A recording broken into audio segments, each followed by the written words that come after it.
तर नमस्कार मित्रांनो, तुमचं पुन्हा एका नवीन व्हिडिओमध्ये स्वागत आहे.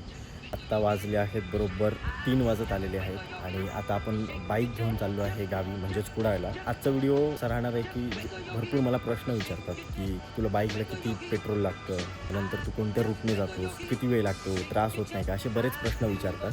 तर त्या प्रश्नांचं हे उत्तर राहणार आहे. मी सगळं सामान आणलेलं आहे खाली इकडे. तर आपण पटापट बाईकवर सामान बांधूया, कारण भरपूर ऑलरेडी लेट झालं आहे. पटापट सामान बांधूया आणि आपण राईडला सुरुवात करूया.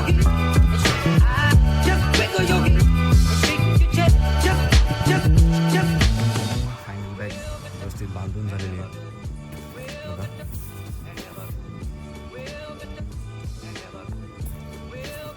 अशा पद्धतीने बॅग बांधलेली आहे. ही खास बाईक रायडिंगसाठीची बॅग आहे, टेल बॅग. भरपूर सामान राहतं आणि एकदम स्ट्रॉंग आहे, ड्युरेबलसुद्धा आहे. सगळी पॅकिंग झालेली आहे, ग्लव्ज वगैरे घातलेले आहेत, सगळं हेल्मेट वगैरे सगळं पॅक आहे. आता मी आहे पुणे हिंजवडीमध्ये आणि आता आपल्याला जायचं कुडाळला. तर किती वेळ लागतो, कसा लागतो ते आपण बघूया. तर आता तुम्ही बघू शकता की 890 किलोमीटरचं हे झालेलं आहे आणि टाकी फुल आहे गाडीची. तर आपण रिसेट करूया. 0-0 केलेलं आहे आता आणि पुढे 53 रनिंग झालेलं आहे. तर ॲक्युरेट इथनं ते कुडाळ किती अंतर आहे ते आपल्याला मेजरमेंट करता येईल.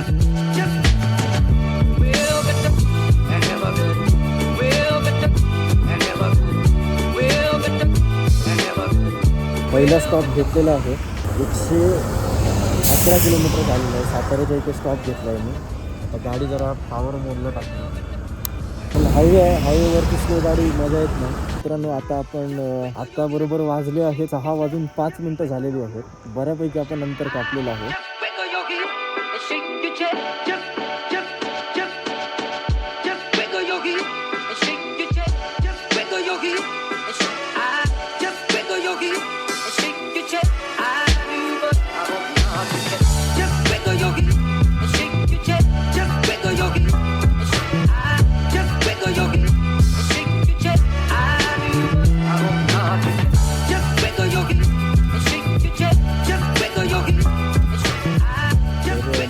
आपण बऱ्यापैकी अंतर काढलेलं आहे आणि मी दरवेळी ह्या स्पॉटला थांबतो. माझा फेवरेट स्पॉट आहे, खूप छान वाटतं इकडे आल्यानंतर. मस्त स्पॉट आहे. पहिल्या प्रश्नाचं उत्तर मी नंतरच देईन, कारण पेट्रोलचा जो पहिला प्रश्न होता, पेट्रोल आता मला तरी वाटतं एक सफिशियंट नाही आहे. बरीच लोक मला हा सुद्धा प्रश्न विचारतात, तुला एकट्याला बाईक राईड करायला कंटाळा येत नाही का? माझं असं म्हणणं आहे की नाही येत.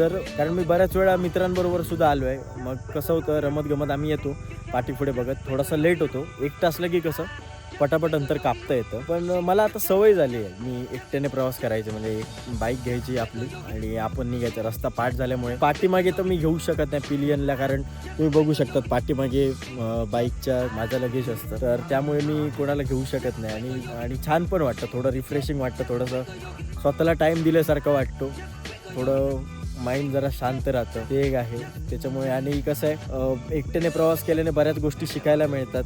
काही बाईक रायडिंगचे स्किल्स म्हणा किंवा अजून बरेच काही स्वतःबद्दल अजून काही गोष्टी डेव्हलप करायला पाहिजे ह्या सुद्धा कळतात. तर अशा बऱ्याच गोष्टी आहेत. तर एकट्याला बाईक राईड करायला मला तरी पर्सनली खूप छान वाटतं. मी हा टाईम चूज करण्याचं कारण असं आहे, दुपारच्या वेळेस खूप गरमी असते, त्यामुळे गाडी पण तापते, टायर सुद्धा तापतात, मी सुद्धा तापून जातो. त्याच्यामुळे ह्या वातावरणात कसं गाडी सुद्धा थंड राहते, किती पळवली तरी हीट होत नाही जास्त, थोडीफार होते पण टायर सुद्धा थंड राहतात. मध्ये तुम्ही ब्रेक घेतला तर तुम्हाला पण गरमी लागत नाही, छान वाटतं, फ्रेश पण वाटतंय. झोपलो तर नाहीच आहे मी रात्रभर. तर हा टाईम मी त्यासाठी चूज केला आहे. सूर्य पण आला आहे, पाठीमागे तुम्ही सीन पण बघू शकतात. मस्तपैकी थोडेफार इथे फोटोज वगैरे काढणार, थोडा वेळ बसणार मी, थोडा लॉंग ब्रेक घेणार आणि मग पुढच्या प्रवासाला चालू करणार. आणि आत्ता आहे माझा तिसरा ब्रेक. ॲक्च्युली मी मगाशी कराडमध्ये थांबलो होतो, पण विषय असा की मी तिकडे काही शूट केलं नाही, फक्त जरासा चहा पिला. तर मित्रांनो, आता गाडी किती रनिंग झाली होती आपण बघू.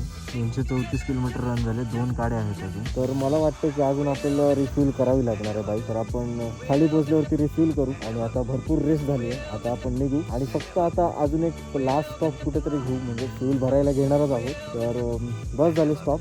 आता आपण डायरेक्ट आपल्या घरी जाऊ. कंटाळा आला, भरपूर लेट झालं, भूक पण लागली, घरी पण जायची घाई आहे. तर मग आता घरी जाऊ. तर मित्रांनो, मी आता पोचलो आहे अनुस्कुरा घाटमध्ये. छान वाटतंय सकाळचा घाट बघायला.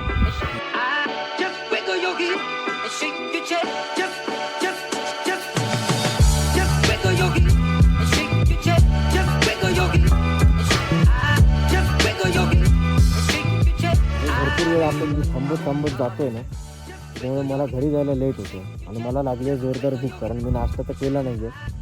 रात्री जे जेवलो आहे तेच आता माझं डोकं फिरायला लागलं, लवकर घरी जायचं झालं. त्याच्यामुळे मी आता इकडनं डायरेक्ट पेट्रोल पंपला स्टॉप घेणार आहे, त्याच्या पुढे काहीच नाही. गाडीतनं लिटरली वाफा मारतायत, तर जास्तच ताणली आहे मी गाडी. हालत बघा तुम्ही काय झाली आहे. तर फायनली मी घरी पोचलो आहे मित्रांनो. आता वाजले आहेत 10:20. 3:30 वाजता निघालो होतो, तर वाजले 10:20. म्हणजे हिशोब घ्यायला किती झालं आहे ते टायमिंग. आणि पेट्रोलचं जर बघायला झालं तर पेट्रोलचं मला पहिले 1100 समथिंग भरलं आणि त्यानंतर मग 500चं भरलं. ॲव्हरेज थोडं गाडीने दिलं नाही, कारण मी जरा जास्तच ताणली गाडी, त्यामुळे ॲव्हरेज दिलं नाही. चला तर मग आवडतो. खूप भारी होता आजचा प्रवास, खूप मजा आली, खूप चांगल्या पद्धतीने झाला. एक्सपेक्टेड होतं त्या टाईममध्ये आपण पोचलो, न काही आपल्याला त्रास होता, न काही गोष्टी होता. तर खूप छान वाटलं.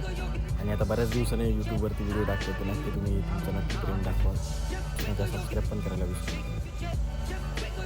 तर आता भेटू आपण पुढच्या व्हिडिओमध्ये. माझी पूर्ण एनर्जी डाऊन झाली आहे, सो त्यासाठी सॉरी. आणि मी नाश्ता पण केला नाही, काहीच नाही केलं. तर आता आपण तर मी सगळं आवरतो, सगळ्या बॅग वगैरे काढून आतमध्ये ठेवतो आणि चला तर मग भेटू पुढच्या व्हिडिओ.